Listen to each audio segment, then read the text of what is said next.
निर्जला एकादशी का व्रत और पूजन कैसे करें, आइए समझते हैं। हरिओम साथियों, निर्जला एकादशी को सबसे महत्वपूर्ण एकादशी माना जाता है। ऐसी मान्यता है कि निर्जला एकादशी का व्रत और पूजन करने से साल की सभी एकादशियों के व्रत और पूजन का फल मिलता है। निर्जला एकादशी के व्रत और पूजन की सरल विधि इस प्रकार है। इस दिन ब्रह्म मुहूर्त में जागकर भगवान विष्णु का स्मरण करते हुए निर्जल यानी बिना भोजन और पानी के व्रत का संकल्प लें। आप मध्याह्न काल यानी दोपहर 12 बजे तक या सूर्यास्त तक या अगले दिन ब्रह्म मुहूर्त तक का संकल्प अपनी सामर्थ्य अनुसार लें। अब नहा धोकर पूजा के स्थान को गंगा जल छिड़क कर पवित्र करें और हल्दी में गंगा जल मिलाकर लीप लें। अब आटे से स्वास्तिक बनाकर उसके मध्य में चावल रखें और एक चौकी पर वस्त्र बिछाकर उसे उसके ऊपर रखें। अब मिट्टी या स्टील के बड़े कटोरे में एक छोटा कटोरा उल्टा रखकर उसके ऊपर प्लेट रख दें जिस पर भगवान का अभिषेक किया जा सके। अब उस पर भगवान विष्णु का विग्रह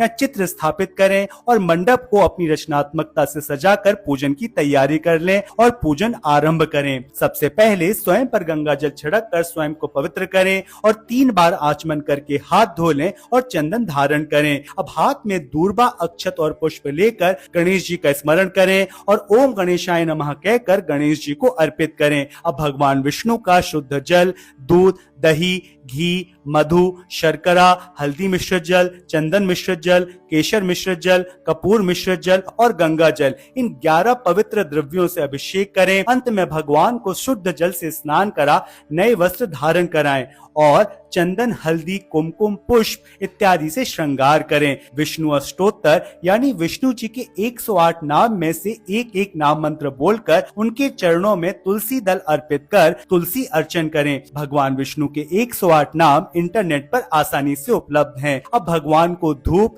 दीप, नैवेद्य में खरबूजा, तांबूल यानी पान, श्रीफल यानी नारियल, ये 5 चीजें अर्पित करें। अब हवन कुंड में अग्नि प्रज्वलित कर इस मंत्र से घी की 5 आहुतियां दें। ओम नारायणाय विद्महे वासुदेवाय धीमहि तन्नो विष्णु प्रचोदयात। और महामृत्युंजय मंत्र से 1 आहुति हवन सामग्री से दें। गुड़ में घी मिलाकर 5 आहुतियां और दें और अंत में आचमन अर्पित कर प्रणाम करें। अब भगवान को आम और मिट्टी के नए घड़े में शुद्ध जल भरकर अर्पित करें और भगवान की प्रेम पूर्वक आरती उतारें। ओम नमो भगवते वासुदेवाय का कम से कम 1 माला यानी 108 बार जप करें। शाम के समय भगवान के सामने 11 घी के दीपक लगाकर भगवान के स्वरूप पर जितना हो सके उतना लंबा ध्यान करें और विष्णु सहस्त्र नाम का पाठ करें या सुन भी सकते हैं। अब कपूर से आरती उतार कर भगवान को नमस्कार करके अपना पूजन समाप्त करें। हरिओम।